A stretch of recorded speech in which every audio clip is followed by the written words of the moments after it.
Hello friends, मैं नीता भास्कर आप सभी लोगों का अपने यूट्यूब चैनल पर स्वागत करती हूँ। और UC net exam paper one के लिए यूपीपीसीएस के एग्जाम के लिए जो पर्यावरण के उसमें क्वेश्चन आते हैं और टेट और जो है सीटेट सभी के लिए इम्पोर्टेंट है ये क्वेश्चन। और आशा करती हूँ वीडियो आपको जरूर पसंद आएगी, जरूर देखें। और ये पर्यावरण के मैंने इन्वायरमेंट के टॉप 50 क्वेश्चन लिए हैं, सारे क्वेश्चन जरूर देखें। बहुत इंपॉर्टेंट और बेहतरीन क्वेश्चन का संग्रह है। तो इसमें 50 क्वेश्चन आपको देखने को मिलेंगे और बहुत अच्छे सारे क्वेश्चन हैं। पूरी वीडियो और से देखें और अगर चैनल पे नए हैं तो सब्सक्राइब कर लें, बेल आइकन प्रेस कर लें, जिससे नई वीडियो की नोटिफिकेशन आपको मिलती रहे। और हिस्ट्री और पॉलिटी पढ़ना है तो उसके लिए भी जरूर देखें, हिस्ट्री और पॉलिटी पढ़ाती हूँ। और ठीक है, और वीडियो पसंद है तो लाइक शेयर कमेंट जरूर करिएगा। तो चलिए फर्स्ट क्वेश्चन पे चलते हैं। और फर्स्ट क्वेश्चन है, निम्नलिखित में से कौन सा मुख्य रूप से ओजोन क्षरण के नियंत्रण से संबंधित है? यानी ओजोन क्षरण के नियंत्रण से कौन सा संबंधित है? Kyoto protocol, Montreal protocol, Toronto protocol या रियो सम्मेलन? राइट ऑप्शन क्या हो जाएगा? ऑप्शन बी हो जाएगा, मॉन्ट्रियल प्रोटोकॉल। ये प्रोटोकॉल कब हुआ था? ओजोन क्षरण के जो नियंत्रण से संबंधित है। तो ओजोन परत को नष्ट करने वाले पदार्थों पर वर्ष 1985 में वियना समझौता हुआ, फिर 1987 में मोंट्रियल संधि प्रस्ताव पारित हुआ। ठीक है, और उसके बाद मोंट्रियल संधि प्रस्ताव में बाद में फिर 1992 में हुआ। तो ठीक है, तो राइट ऑप्शन हो जाएगा ये जो ये है संबंधित मोंट्रियल प्रोटोकॉल, ऑप्शन बी। दूसरा क्वेश्चन है, सामाजिक वानिकी के अंतर्गत किस प्रकार के वृक्षों के रोपण लगाने हेतु जो है इसके प्रोत्साहित किया जाता है? फलदार वृक्ष, चारे उपलब्ध कराने लायक या ईंधन लायक या बहुउद्देशीय प्रकार? राइट ऑप्शन क्या हो जाएगा? ऑप्शन डी हो जाएगा, बहुउद्देशीय प्रकार। यानी सामाजिक वानिकी का संबंध किसी समाज के लोगों द्वारा लगाए गए जो वन हैं, ठीक है, वृक्ष हैं, उनसे है। और यह वानिकी नेशनल कमीशन ऑन एग्रीकल्चर, ठीक है, NCA द्वारा 1976 में प्रारंभ की गई थी। कब प्रारंभ की गई थी? 1976 में। और इसके उद्देश्य है कि ईंधन और इमारती लकड़ी तथा पशुओं को चारा उपलब्ध कराना, मृदा जो है उसको वायु प्रदूषण से बचाना, कुछ हद तक टिम्बर आपूर्ति आदि। तो ये सारे जो है बहुउद्देशीय प्रकार हैं और बहुउद्देशीय वृक्षों के रोपण को प्रोत्साहित किया जाता है। ठीक है, तो राइट ऑप्शन हो जाएगा ऑप्शन डी। नेक्स्ट क्वेश्चन है, निम्नलिखित में से कौन सी गैस ग्रीन हाउस गैसों में शामिल नहीं है? Carbon dioxide, methane, hydrogen, nitrous oxide? Right option क्या हो जाएगा? ऑप्शन सी हो जाएगा, हाइड्रोजन। ठीक है, ऑप्शन सी हो जाएगा इसका, हाइड्रोजन, क्योंकि हाइड्रोजन जो है ग्रीन हाउस गैस नहीं, carbon dioxide, methane, nitrous oxide ये जो है ग्रीन हाउस गैसें हैं। ठीक है, और राइट ऑप्शन सी हो जाएगा। नेक्स्ट है, जैव परिस्थितिकी सबसे समृद्ध है उष्णकटिबंधीय क्षेत्रों में, ध्रुवीय क्षेत्रों में, शीतोष्णकटिबंधीय क्षेत्रों में या महासागरों में? तो सबसे अधिक जो है ये राइट ऑप्शन हो जाएगा, ऑप्शन ए हो जाएगा, उष्णकटिबंधीय क्षेत्रों में। देखिए, उष्णकटिबंधीय क्षेत्रों में जैव परिस्थिति सबसे अधिक समृद्ध होती है और यह क्षेत्र 10 डिग्री उत्तरी अक्षांश से 10 डिग्री दक्षिणी अक्षांश तक ये मध्य में स्थित होता है और वर्ष भर उच्च तापमान तथा अत्यधिक वर्षा होती है। यानी उष्णकटिबंधीय जो क्षेत्र होते हैं वहां वर्ष भर एक तो उच्च तापमान होता है, ठीक है, और वहां पे वर्षा भी लगातार होती रहती है। ठीक है, तो ये राइट ऑप्शन हो जाएगा। और इसी उच्च तापमान और वर्षा के कारण यह क्षेत्र विश्व का सबसे अधिक जैव विविधता वाला क्षेत्र होता है। आप जैसे पश्चिम बंगाल का सुंदरबन है वो भी एक जो है जैव विविधता वाला क्षेत्र है। तो राइट ऑप्शन हो जाएगा उष्णकटिबंधीय क्षेत्रों में। नेक्स्ट है, ओजोन के संदर्भ में गलत कथन है। ठीक है, ओजोन के संबंध में गलत कथन है, क्षोभ मंडल में खराब ओजोन उपस्थित होती है, समताप मंडल में ओजोन हरितगृह प्रभाव के लिए उत्तरदायी होती है, और सी है, वायुमंडल में ओजोन क्लोरोफ्लोरोकार्बन द्वारा नष्ट होती है यानी CFC गैस, और ओजोन पृथ्वी की सतह को पूर्ण रूप से हानिकारक अल्ट्रावायलेट किरणें जो है उससे विकिरण से रक्षित करती है। राइट ऑप्शन हो जाएगा ऑप्शन बी, समताप मंडल में ओजोन हरितगृह प्रभाव के लिए उत्तरदायी होती है। ये ऑप्शन क्या है? ऑप्शन गलत है, बाकी तीनों सही। देखिए, क्षोभ मंडल में खराब ओजोन परत के रूप में पाई जाती है, और अर्थात क्षोभ मंडल की ओजोन को बुरी ओजोन भी कहा जाता है, और यह ओजोन मानव निर्मित कारकों जैसे औद्योगिक इकाइयां का उत्सर्जन है, बिजली संयंत्र है जो उनका, और आदि से ये उत्पन्न होती है। CFC है, जो क्लोरोफ्लोरोकार्बन गैसें हैं जैसे AC आदि में निकलती हैं, ये सब चीजें, तो इसकी वजह से इसका जो है क्षरण होता है और ओजोन का। और राइट ऑप्शन हो जाएगा कि ये कथन इसमें गलत है, यानी ये कथन गलत है कि इसके लिए उत्तरदायी होती है हरितगृह प्रभाव। 6 क्वेश्चन है, निम्नलिखित में से ग्लोबल वार्मिंग की संभाव्यता के अनुसार हरितगृह यानी ग्रीन हाउस से संबंधित गैसों का वृद्धिमान क्रम में सही अनुक्रम क्या है? Nitrous oxide, methane, carbon dioxide, chlorofluoro, सही अनुक्रम पूछा है। तो इसका जो 6 क्वेश्चन का राइट ऑप्शन हो जाएगा ऑप्शन बी हो जाएगा, यानी कार्बन डाइऑक्साइड, फिर मीथेन, फिर नाइट्रस ऑक्साइड, फिर क्लोरोफ्लोरोकार्बन यानी CFC। ठीक है, ऑप्शन हो जाएगा इसका क्या, ग्लोबल वार्मिंग की जो है राइट ऑप्शन बी हो जाएगा इसका। ठीक है, और नेक्स्ट है, निम्नलिखित में से कौन सा संयुक्त राष्ट्र संघ जलवायु परिवर्तन फ्रेमवर्क सम्मेलन UNFCCC के उद्देश्य को दर्शाता है? वायुमंडल में ग्रीन हाउस गैसों के संकेंद्रण का सुस्थिरीकरण, बी है किसी राष्ट्र विशेष हेतु ग्रीन हाउस गैस उत्सर्जन पर सीमा निर्धारित करना, और सी है प्रवर्तन तंत्र स्थापित करना, और डी है सदस्य देशों द्वारा जलवायु कार्य योजना तैयार करने हेतु दिशा निर्देश तैयार करना। और ठीक है, तो राइट ऑप्शन क्या हो जाएगा इसका, ऑप्शन ए हो जाएगा, वायुमंडल में ग्रीन हाउस गैसों के संकेंद्रण का सुस्थिरीकरण।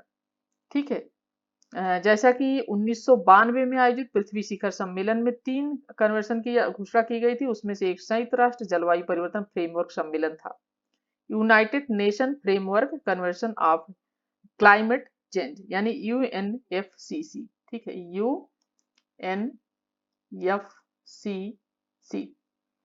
ठीक है, CCC यानी यूनाइटेड, यू से यूनाइटेड हो जाएगा, इससे नेशन हो जाएगा, फिर इसका मतलब एफ का फ्रेमवर्क हो जाएगा, आप लिखना चाहें लिख ले, United Nations framework convention of, ठीक है, क्लाइमेट फिर चेंज, इस तरीके से।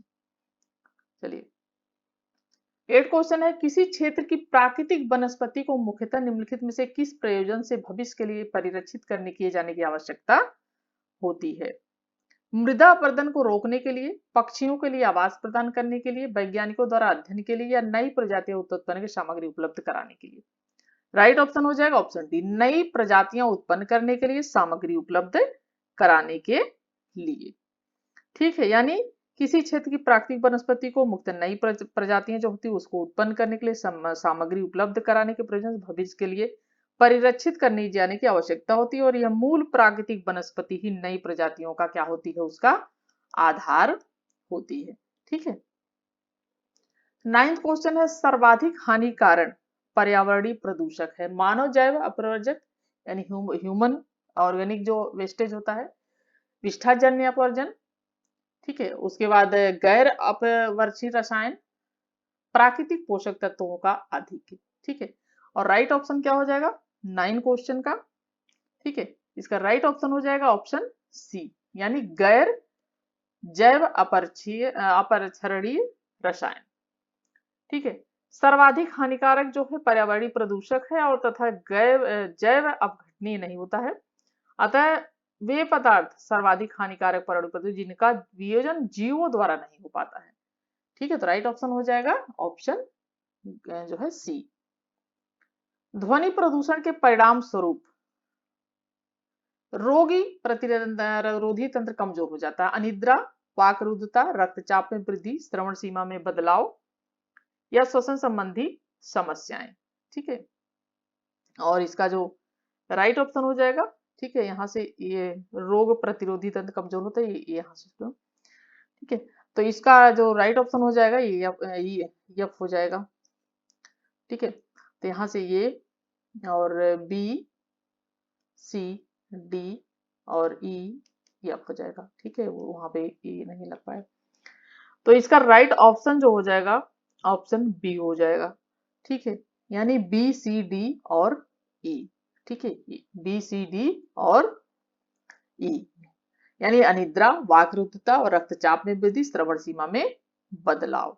ठीक है, नेक्स्ट है, निम्नलिखित तत्वों में से कौन सा तत्व गंदे नालों के सूखे कीचड़ में विशेष रूप से सर्वाधिक मात्रा में पाया जाता है? कुल टोटल नाइट्रोजन, कुल टोटल सल्फर, कैल्शियम, कुल टोटल फास्फोरस।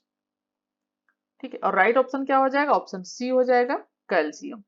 तो जो गंदे नालों में सूखे कीचड़ में सर्वाधिक मात्रा में क्या पाया जाता है? ये पाया जाता है कैल्शियम।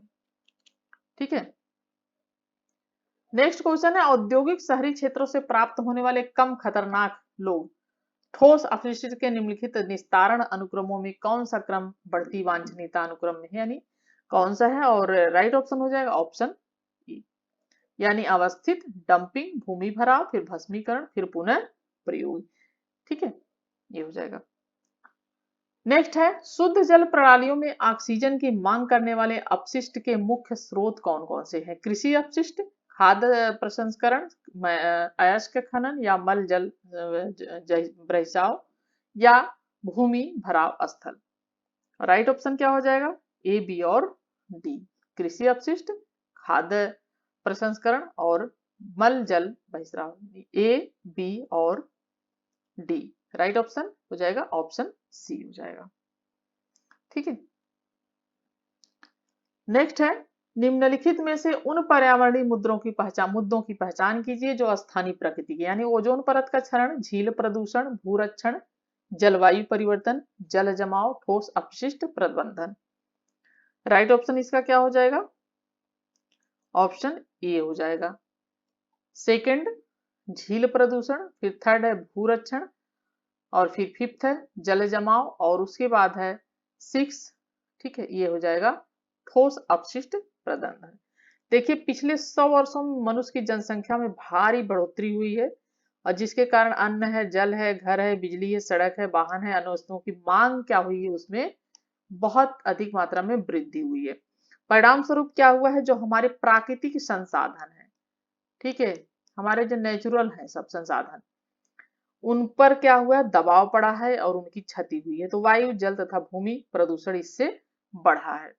ठीक है, तो जैसे कि झील प्रदूषण है, जल प्रदूषण है, ये सारी चीजें हैं, जल जमाव है, सारी चीजें, ठोस अपशिष्ट प्रबंधन है, ठोस जो उकड़ होते हैं, कृषि रसायन उनके प्रभाव, वनोन्मूलन यानी वनों का तेजी से कटाव, ये सारी चीजें पर्यावरणीय मुद्दों की जो स्थानीय प्रकृति के हैं। ये राइट ऑप्शन हो जाएगा ऑप्शन ए इसमें से। 15 क्वेश्चन है ताप विद्युत संयंत्रों में उत्पादित फ्लाई ऐश एक पर्यावरण हितैषी है, ठीक है, जिसका किसमें उपयोग किया जाता है?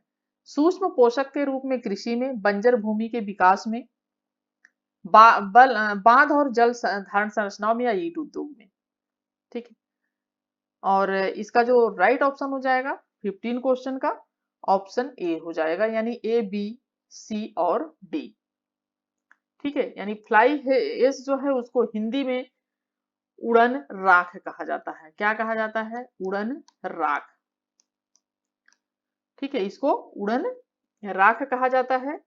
और जैसे कि ये बहुत सी चीजें होती हैं, कोयला है, कोयला के जलाने से निर्मित जो पदार्थ हैं, महीन कणों से निर्मित होते हैं, कोयले से जलने वाले जो विद्युत संयंत्र हैं, उड़न राख को क्या करते हैं, चिमनिया से ग्रहण कर लिया जाता है, और सभी उड़ान राखों को सिलिकॉन डाइऑक्साइड, ठीक है, और कैल्शियम ऑक्साइड अच्छी मात्रा में होता है, और इसका उपयोग ईट उद्योग में, बांध और जलधारण संरचनाओं में, और बंजर भूमि के विकास में सूक्ष्म पोषक के रूप में किया जाता है। तो राइट ऑप्शन हो जाएगा पर्यावरण हित संघ जिसमें उपयोग किया जाता है, ऑप्शन हो जाएगा ए, बी, सी और डी सभी। नेक्स्ट है अभिकथन और कारण। तो अंतः वायु प्रदूषण स्वास्थ्य के लिए क्या है, एक गंभीर खतरा है, और अंतः पर्यावरण में वायु प्रदूषकों का जो है विसर्जन अपेक्षाकृत क्या होता है, सीमित होता है। 16 क्वेश्चन का राइट ऑप्शन क्या हो जाएगा, ऑप्शन बी हो जाएगा। ठीक है, यानी दोनों बातें इसमें सही है। ठीक है, और उसकी व्याख्या भी करता है। 17 क्वेश्चन है परमाणु कचरे को डंप करने के निम्नलिखित में से कौन सा सर्वाधिक उपयुक्त है? लवण खान, मरुस्थल, वन या समुद्र। और 17 क्वेश्चन का राइट ऑप्शन हो जाएगा लवण खान। ठीक है, क्या हो जाएगा इसका, लवण खान। ये परमाणु जो कचरा होता है उसको डंप करने के लिए सर्वाधिक उपयुक्त होता है लवण खान, और इस प्रक्रिया के अंतर्गत लवण खान परमाणु कचरों को क्या किया जाता है, दबा जाता है।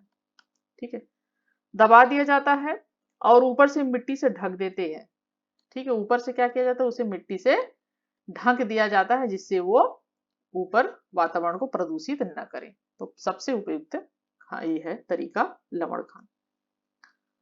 निम्नलिखित में से कौन सा आह्वानजन्य प्रदूषक है? क्लोरोफ्लोरोकार्बन यानी CFC, कार्बन मोनोऑक्साइड, हाइड्रोजन कणकीय द्रव्य। ठीक है, और राइट ऑप्शन क्या हो जाएगा? ऑप्शन ए हो जाएगा क्लोरोफ्लोरोकार्बन यानी CFC। तो जो क्लोरोफ्लोरोकार्बन है यानी CFC, ठीक है, ये क्लोरोफ्लोरोकार्बन का उत्सर्जन जो है एयर कंडीशनर है, फ्रिज है, रेफ्रिजरेटर है, जैसे इन सब चीजों के द्वारा होता है। और यह वह गैस है जो ओजोन क्षय के लिए उत्तरदायी होती है, यानी ये ओजोन का क्षय या क्षरण करती है। तो राइट ऑप्शन हो जाएगा ऑप्शन ए।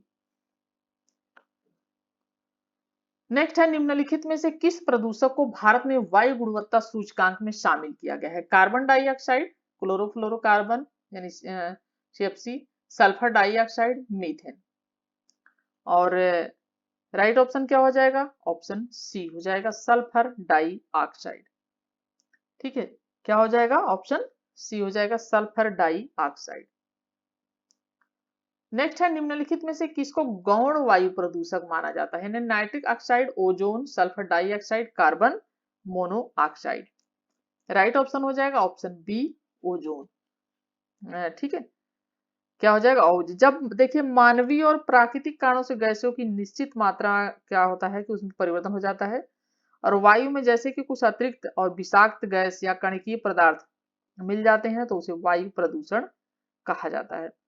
और ठीक है, और कार्बन डाइऑक्साइड है, कार्बन मोनोऑक्साइड है, सल्फर डाइऑक्साइड है, नाइट्रस ऑक्साइड, ये सब क्या है? वायु प्रमुख वायु प्रदूषक है।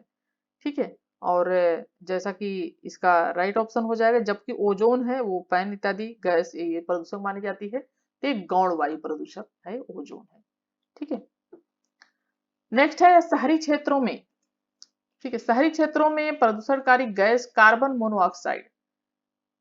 ठीक है, शहरी क्षेत्रों में प्रदूषणकारी गैस कार्बन मोनोऑक्साइड जो है उसका प्रमुख स्रोत क्या है? ठीक है, और तापीय शक्ति क्षेत्र, परिवहन क्षेत्र, औद्योगिक क्षेत्र या घरेलू क्षेत्र। राइट ऑप्शन हो जाएगा परिवहन, ट्रांसपोर्ट जो सेक्टर है वो हो जाएगा। ठीक है, और 21 क्वेश्चन का राइट ऑप्शन बी हो जाएगा, ट्रांसपोर्ट सेक्टर जो है वो कार्बन मोनोऑक्साइड का वो है।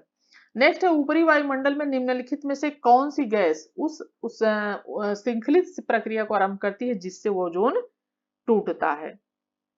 ठीक है, nitrogen oxide, carbon dioxide, hydrogen sulphide या क्लोरीन। राइट ऑप्शन हो जाएगा ऑप्शन डी क्लोरीन। ठीक है, जब वायुमंडल में CFC, ठीक है, CFC, क्लोरीन, ब्रीमोन, हेलोजन तथा कार्बन टेट्राक्लोराइड आदि गैसों की अधिक मात्रा बढ़ जाती है तो ओजोन परत का क्षय होने लगता है और ओजोन टूटने लगता है। ठीक है, तो राइट ऑप्शन है ऑप्शन डी। पॉलीक्लोरिनेटेड बाइफिनाइल्स द्वारा जलीय पर्यावरण का प्रदूषण निम्नलिखित में से किसके द्वारा घटित हो सकता है? सीवेज बहिस्राव, अपशिष्ट भस्मक, विषाक्त कचरा यानी टॉक्सिक और डंप्स जो है, ताप विद्युत यानी थर्मल पावर, परिवहन क्षेत्र, ट्रांसपोर्ट सेक्टर। और राइट ऑप्शन क्या हो जाएगा इसका? ऑप्शन डी हो जाएगा, 1, 2 और 3। ठीक है, ये तीनों चीजें हैं, यानी सीवेज बहिस्राव, अपशिष्ट भस्मक, विषाक्त कचरा। नेक्स्ट है, नीचे दो कथन दिए गए हैं।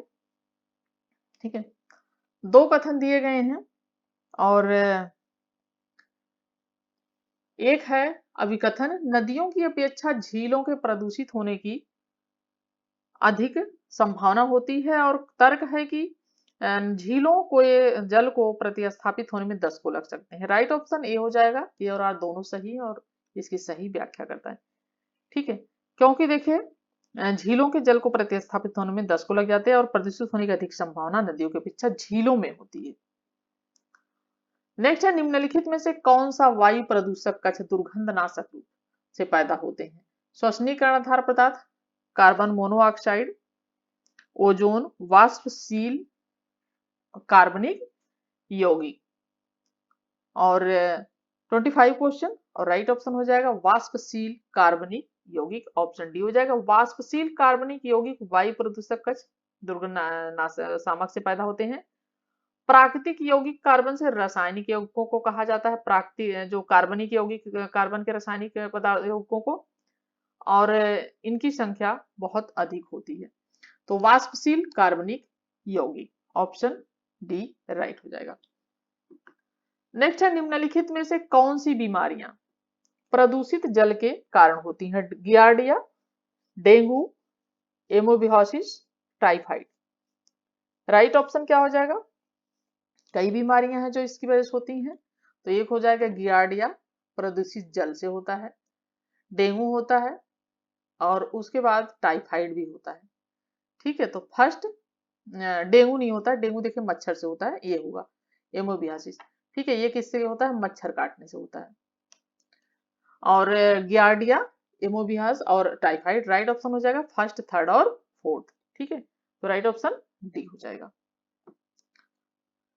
पानी में किसकी अधिकता से ब्लू बेबी सिंड्रोम होता है? ठीक है, कैल्शियम, मैग्नीशियम, नाइट्रेट, कृमिनाशक यानी पेस्टिसाइड। और देखिए पानी में नाइट्रेट की अधिकता के कारण होता है, ऑप्शन सी राइट हो जाएगा, ब्लू बेबी सिंड्रोम।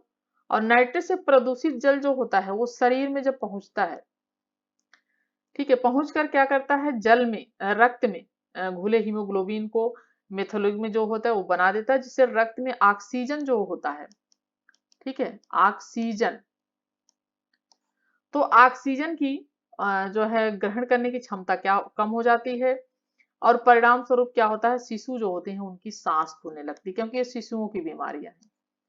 तो उनकी सांस फूलने लगती है और साधारण से बेहोशी भी हो जाती है, नाखूनों का रंग, अंगुलियों का रंग नीला पड़ने लगता है। और ब्लू बेबी सिंड्रोम ज्यादातर 6 महीने से कम आयु वर्ग के शिशुओं में ही होता है ज्यादातर, क्योंकि आयु सीमा में शिशु कमजोर होते हैं और ऑक्सीजन ले पाने आने वाले जो है मेथोनिन रिजेक्ट नहीं कर पाते हैं वो।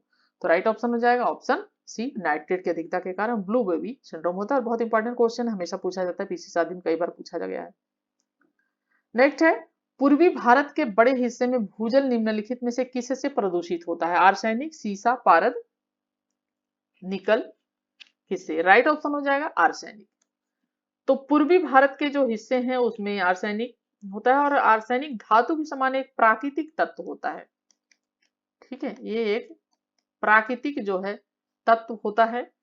और पेयजल है, भोजन है, वायु के माध्यम से मानव शरीर में क्या है, निर्धारित मात्रा में कितना, 0.05 मिली, ठीक है, मिलीग्राम में से अधिक पहुंच जाने पर यह मानव शरीर के लिए क्या होता है, खतरनाक हो जाता है। और भारत के जो पूर्वी एरिया है, पूर्वी हिस्से हैं, जैसे पश्चिम बंगाल है, बिहार है, असम है, झारखंड है, ऐसे क्षेत्र हैं जहां आर्सेनिक से प्रभावित पेयजल जो है मिलते हैं। और मूल रूप से यही राज्य हैं जिनसे प्रमुख होकर नदियां भी गुजरती हैं, और पड़ोसी देश बांग्लादेश गंभीर रूप से आर्सेनिक प्रभावित है। ठीक है, तो राइट ऑप्शन ए हो जाएगा। 29 क्वेश्चन है, और निम्नलिखित सूची में से मृदा प्रदूषण स्रोतों की पहचान की, यानी मृदा भूमि प्रदूषण किससे होता है? औद्योगिक बहिस्राव, यूट्रिफिकेशन, नाभिकीय अपशिष्ट का वैज्ञानिक निस्तारण, अपतटीय खेल ड्रिलिंग, और विषाक्त प्रणालियों का अनुचित प्रबंधन। ठीक है, यानी जो इंडस्ट्रियल एरिया होते हैं उनसे जो निकलती हैं बहिस्राव होता है नाली आदि के पानी से। तो ये राइट ऑप्शन इसका जो हो जाएगा 29 क्वेश्चन का। ठीक है, एक तो देखिए औद्योगिक बहिस्राव जो होते हैं फैक्ट्रियों आदि से, ठीक है, और उसके बाद है दूसरी चीज इसमें नाभिकीय अपशिष्ट जो होता है उनका अवैज्ञानिक तरीके से उनका निस्तारण, न्यूक्लियर वेस्टेज जो होते हैं उसको जो है ठीक से उसका निस्तारण नहीं किया जाता। और उसके बाद है, ठीक है, विषाक्त जो प्रणाली उनका अनुचित प्रबंधन। तो राइट ऑप्शन क्या है, ऑप्शन सी हो जाएगा। ठीक है, 29 का राइट ऑप्शन क्या हो जाएगा, ऑप्शन सी हो जाएगा। और इन सब चीजों की वजह से ये मृदा प्रदूषण होता है। ठीक है, और नेक्स्ट क्वेश्चन 30 क्वेश्चन है। ठीक है, 30 क्वेश्चन है, प्रदूषित जल के कारण होने वाले मानव रोगों के सही समूह को पहचानें, यानी जो प्रदूषित जल के कारण होते हैं। और इसका 30 क्वेश्चन का जो राइट ऑप्शन हो जाएगा ऑप्शन ए हो जाएगा, जैसे हैजा है प्रदूषित जल, पाती अतिसार है, पेट का रोग होता है, आंत्र ज्वर है यानी टाइफाइड, और पोलियो। ठीक है, तो इसमें आते हैं, ये होते हैं प्रदूषित जल के कारण। ठीक है, तो राइट ऑप्शन हो जाएगा ऑप्शन ए। नेक्स्ट है निम्न सबसे महत्वपूर्ण प्रदूषक जो नदियों और झरनों के पानी की गुणवत्ता में कमी का कारण बनता है। जीवाणु, ए पोषक तत्व, बी, सी है कुल घुलित पदार्थ, और सी है धातुएं, और डी है कुल घुलित पदार्थ, और इस ई है शैवाल।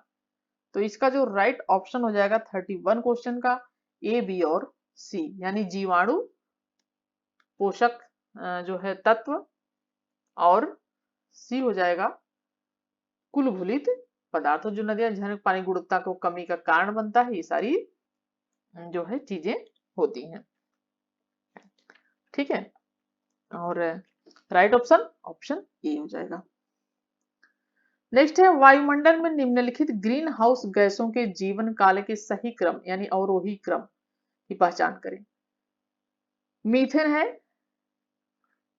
ठीक है, नाइट्रस ऑक्साइड है, भूपृष्ठीय ओजोन है, सरफेस ओजोन, और नाइट्रेट ऑक्साइड और मीथेन, और इसका अवरोही क्रम राइट ऑप्शन हो जाएगा 2 4 1 3, यानी नाइट्रस ऑक्साइड, फिर हो जाएगा CFC, ठीक है, और उसके बाद हो जाएगा मीथेन, फिर हो जाएगा भूपृष्ठीय ओजोन।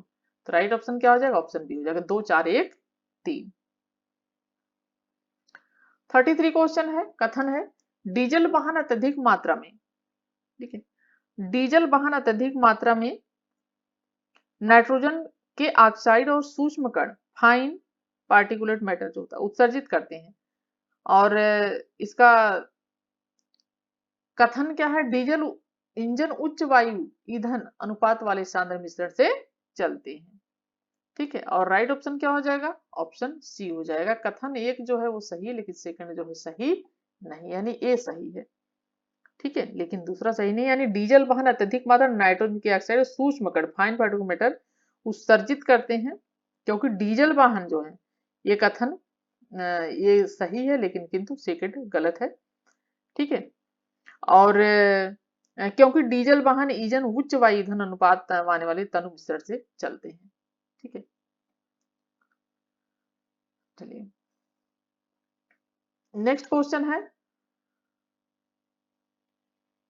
नेक्स्ट क्वेश्चन है निम्नलिखित ईंधनों को उनके दहन पर प्रति इकाई ऊर्जा प्राप्ति पर उत्सर्जित होने वाले कार्बन डाइऑक्साइड की मात्रा के संदर्भ में अवरोही में उपस्थित व्यवस्थित करें। प्राकृतिक गैस कोयला यानी लिग्नाइट, और गैसोलीन प्रोपेन, और राइट ऑप्शन हो जाएगा इसका ऑप्शन सी, यानी बी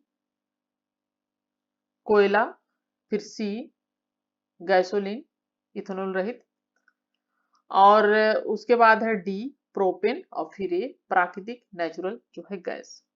ठीक है, तो ईंधनों को उनके दहन के अनुसार जो है उत्सर्जित करने वाली कार्बन डाइऑक्साइड की मात्रा और क्रम इस तरीके से हो जाएगा। ठीक है,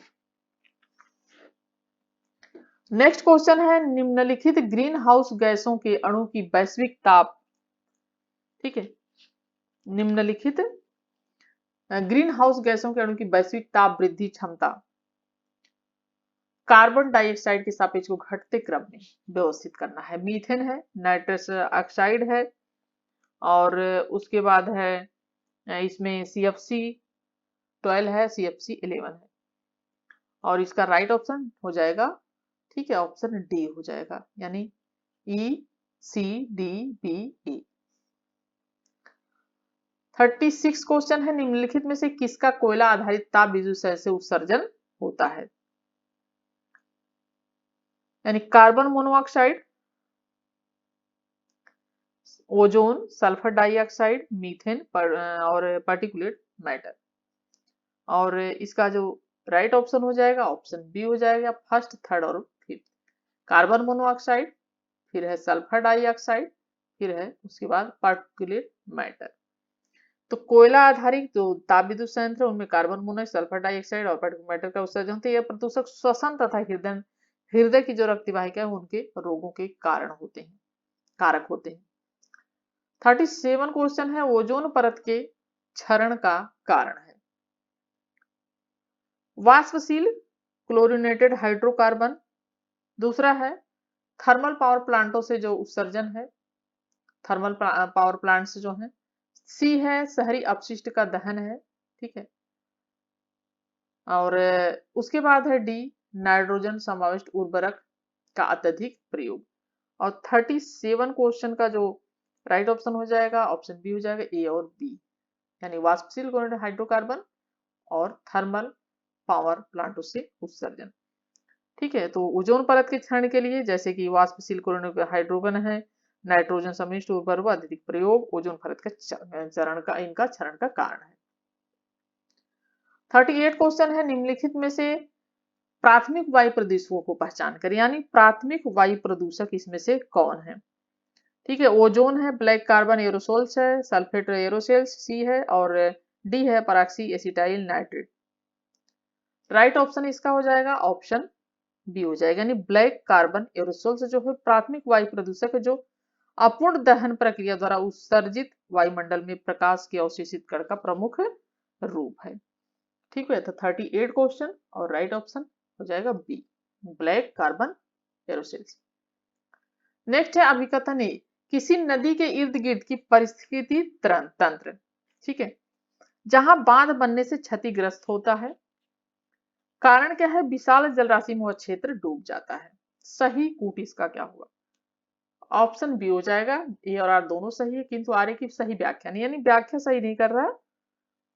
किसी नदी के इर्द गिर्द की परिस्थिति तंत्र जहां बांध बनने से क्षतिग्रस्त होता है, पूर्ण रूप से सत्य है, क्योंकि हम नदी के मूल बहाव से क्या करते हैं, छेड़छाड़ करते हैं, यानी जो मूल बहाव होता है, खनन करते हैं, आदि चीजों से हम उनके साथ छेड़छाड़ करते हैं, और जिससे उनका बहाव जो है इधर उधर हो जाता है।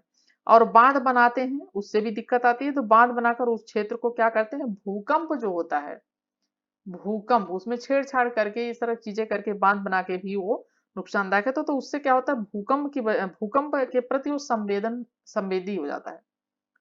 ठीक है, तो ये होता है परिस्थिति तंत्र जहां बांध बनने से क्षतिग्रस्त सारी चीजें होती हैं। और जैसा कि विशाल जलराशि में वह क्षेत्र डूब जाता है, यह भी सही है, यानी अगर बांध बनता है तो वहां पे विशाल जलराशि उस क्षेत्र को डुबा ले जाती है। और राइट ऑप्शन, लेकिन इसकी व्याख्या इसकी सही नहीं है, बाकी दोनों कथन बिल्कुल राइट हैं। नेक्स्ट है ग्रेट हिमालयन नेशनल पार्क। ठीक है, ग्रेट हिमालयन नेशनल पार्क स्थित है कहाँ पे, हिमाचल प्रदेश, उत्तराखंड में, आंध्र प्रदेश में, जम्मू और कश्मीर में। राइट ऑप्शन हो जाएगा ऑप्शन ए, हिमाचल प्रदेश में। तो ये स्थित है, और इस पार्क की स्थापना 1984 में की गई थी। ठीक है, कब की गई थी, 1984 में की गई थी, और यह कहाँ पे है, हिमाचल प्रदेश के कुल्लू घाटी में। ठीक है, ये भी ध्यान रखें, हिमाचल प्रदेश में कुल्लू घाटी में है, और ये है। ठीक है, और इस उद्यान में 3756 प्रकार के जीवों का निवास स्थान है, और 117 किलोमीटर में फैला है। ठीक है, 117 किलोमीटर में फैला हुआ है, क्षेत्रफल है इसका। और इस तरीके से, और इसमें स्तनधारी जीव, पक्षी, सरीसृप, उभयचर सारे इसमें कीड़े उड़े आदि पाए जाते हैं।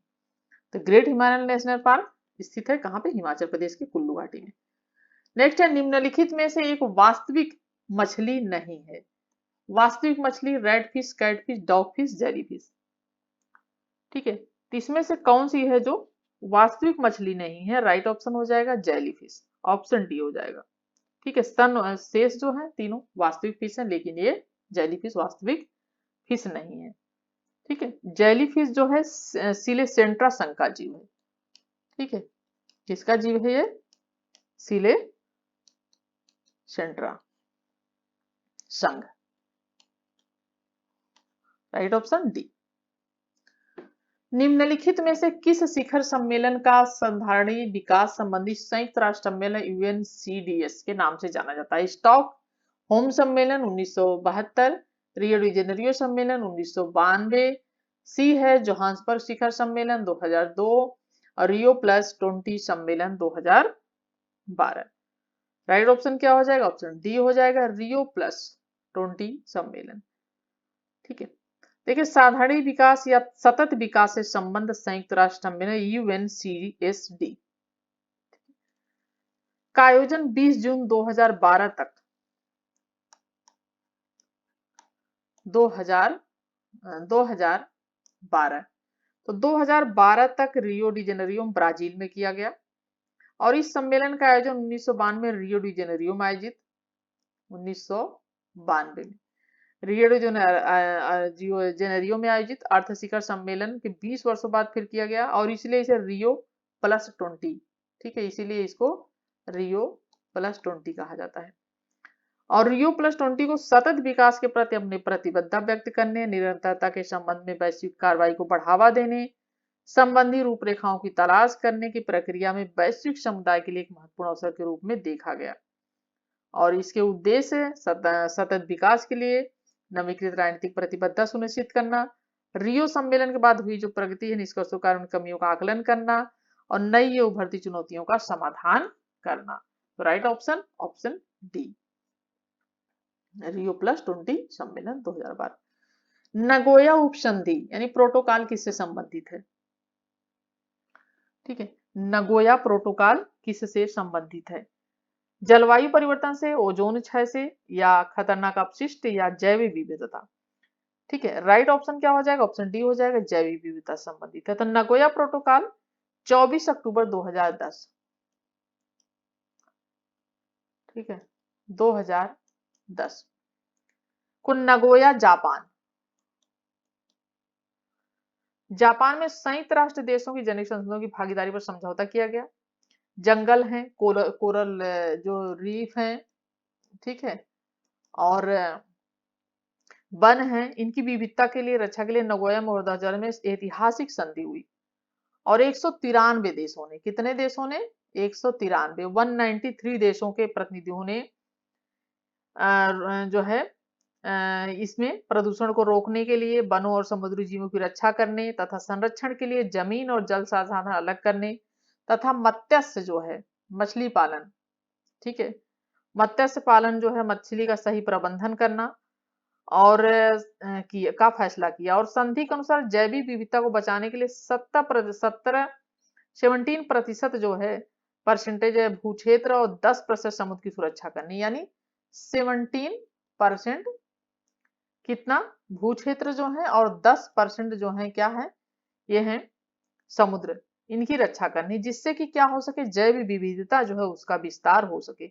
और भारत ने भी नगोया संधि को स्वीकार किया है। ठीक है, तो राइट ऑप्शन हो जाएगा ऑप्शन डी, जैव विविधता से संबंधित है। 44 क्वेश्चन है, प्रत्येक देश द्वारा दीर्घावधि कम उत्सर्जन विकास रणनीतियां बनाए जाने का सुझाव निम्नलिखित में से किसके अंतर्गत दिया गया? पेरिस समझौता, मॉन्ट्रियल प्रोटोकॉल, इंटरनेशनल सौर अलायंस, क्योटो प्रोटोकॉल। ठीक है, और राइट ऑप्शन क्या हो जाएगा इसका? ठीक है, 44 क्वेश्चन है और इसका जो राइट ऑप्शन हो जाएगा ऑप्शन ए हो जाएगा, पेरिस समझौता, यानी प्रत्येक देश दीर्घावधि कम उत्सर्जन, पेरिस समझौता। देखिए प्रत्येक देश का दीर्घावधि कम उत्सर्जन विकास रणनीति बनाए जाने का सुझाव पेरिस समझौते के अंतर्गत किया गया था, पेरिस समझौता पर 2016 में। ठीक है, 2016 में संयुक्त राष्ट्र की रूपरेखा जलवायु परिवर्तन पर हस्ताक्षर हुआ था। तो राइट ऑप्शन हो जाएगा पेरिस समझौता। 45 क्वेश्चन है, क्लीन डेवलपमेंट मैकेनिज्म निम्नलिखित में से किस अंतरराष्ट्रीय समझौते में पहली बार प्रारंभ किया गया? मॉन्ट्रियल प्रोटोकॉल, क्योटो प्रोटोकॉल, रियो शिखर सम्मेलन, पेरिस समझौता।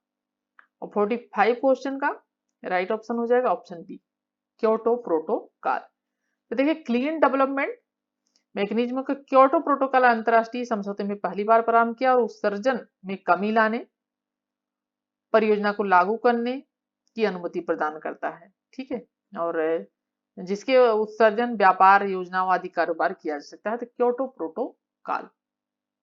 ठीक है, ऑप्शन बी। वीडियो पसंद आए तो लाइक शेयर कमेंट जरूर करिएगा। 50 क्वेश्चन बनाने में बहुत टाइम लग जाता है और आशा करती हूँ कि आप लाइक शेयर कमेंट जरूर करेंगे। 46 क्वेश्चन है, निम्नलिखित सूची से क्योटो संधि प्रोटोकॉल से संबंधित ग्रीन हाउस गैसों की पहचान कीजिए। Carbon dioxide, methane, nitrous oxide, fluorocarbon और परफ्लोरोकार्बन, सल्फर, हेक्सा जो है फ्लोराइड। ठीक है, 46 क्वेश्चन है और इसका हम देखेंगे। तो इसका जो होगा तो इसमें आ जाएगा, फर्स्ट आ जाएगा, सेकंड, थर्ड, फोर्थ, फिफ्थ सभी आ जाएगा। ठीक है, सभी। और ग्रीन हाउस कैसे, सभी है, राइट ऑप्शन हो जाएगा, ऑप्शन डी हो जाएगा इसमें। ठीक है, क्योटो प्रोटोकॉल जो समझौता हुआ था वो दिखे 1997 में। ठीक है, आयोजित हुआ था ये। और निम्नलिखित में से पेरिस समझौते की विशेषताएं कौन सी है? 47 क्वेश्चन। यह समझौता पर्यावरण प्रदूषण में कमी लाने के उपायों पर ध्यान केंद्रित करता है। यह समझौता साम्य और उभयनिष्ठ के सिद्धांतों की पहचान करता है, उनका दायित्व भिन्न भिन्न होता है। सी है पेरिस समझौता संबंधित 2020 के जलवायु हस्तक्षेप से।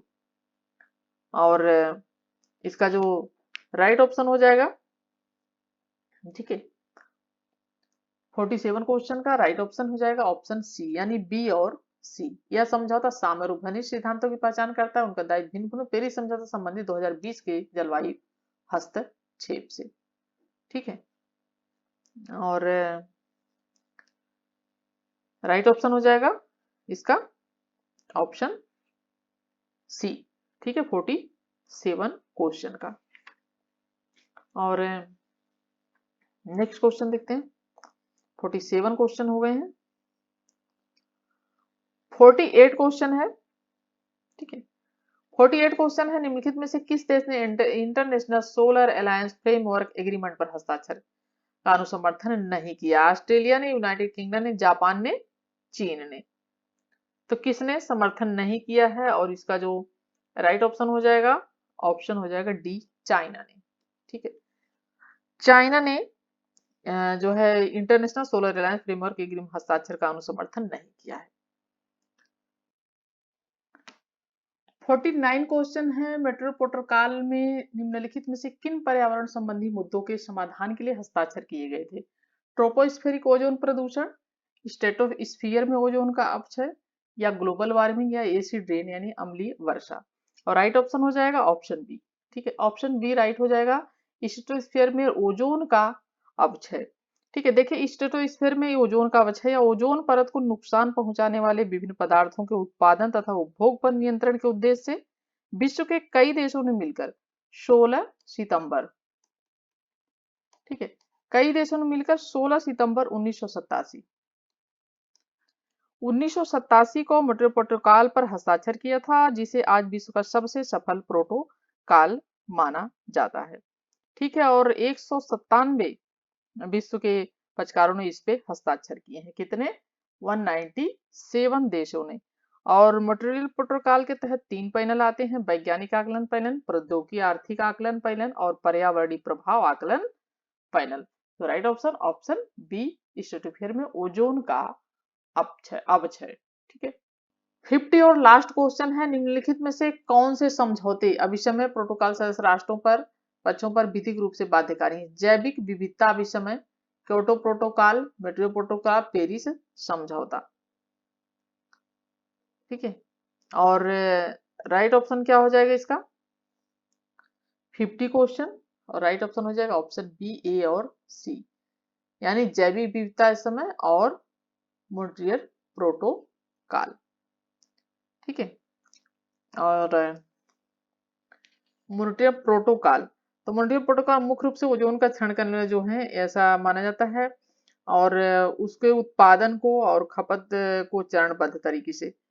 ठीक है, और जो मॉन्ट्रियल प्रोटोकॉल, तो राइट ऑप्शन हो जाएगा ऑप्शन ए और सी, यानी जैविक विविधता अभिसमय और मॉन्ट्रियल प्रोटोकॉल। ठीक है, और ऑप्शन ए और सी इसमें राइट हो जाएगा, केवल ए और सी। और आशा करती हूँ वीडियो पसंद आई होगी, और पसंद आई हो तो लाइक शेयर कमेंट जरूर करें। चैनल पे अगर नए हो तो सब्सक्राइब कर लें। और 50 क्वेश्चन इसमें कंप्लीट हुए, और आशा करती हूँ कि आपको वीडियो पसंद आई होगी। चलिए नेक्स्ट वीडियो में मिलती हूँ आप सभी से।